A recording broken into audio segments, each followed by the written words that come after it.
আপনি যদি ফোনপে ব্যবহার করেন তাহলে এই ভিডিওটা পুরোটাই দেখবেন। তার কারণ ফোনপের একটা দারুণ সেটিং আপনাকে দেখাবো, যে সেটিংটা আপনার খুব কাজে লাগবে। এই সেটিংটা জানতে হলে ভিডিওটা পুরোটাই দেখতে হবে আর প্রসেসটা সেভ করে রাখবেন। আপনি যদি আমার চ্যানেলে নতুন হয়ে থাকেন, চ্যানেলটিকে সাবস্ক্রাইব করে পাশে থাকা বেল বাটনটিকে অল করে দেবেন। আর যদি ফেসবুক পেজ থেকে থাকেন, পেজটিকে ফলো করে নেবেন। তো চলুন ভিডিওটা শুরু করা যাক। এই সেটিংটা করার জন্য সবার প্রথম যে কাজটা করবেন, আপনার ফোনে যে ফোনপে আছে ওটাকে ওপেন করবেন। ফোনপে ওপেন করার পর ওপরে এই যে অপশানটা দেখতে পাচ্ছেন এতে ট্যাপ করবেন।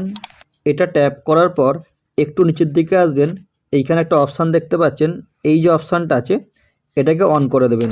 এটাকে অন করে দিলাম, ব্যাস এর কাজ শেষ। এখান থেকে ব্যাকে আসবেন।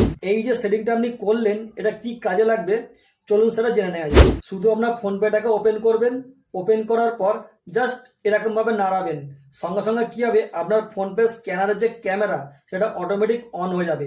আর এতে কী হবে আপনার পেমেন্ট করতে সুবিধা হবে।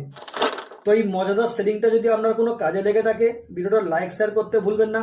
আর এই ভিডিওটা আপনার বন্ধুবান্ধবকে আরও বেশি বেশি করে শেয়ার করে দিন, তাহলে তারাও এটা শিখতে পারবে।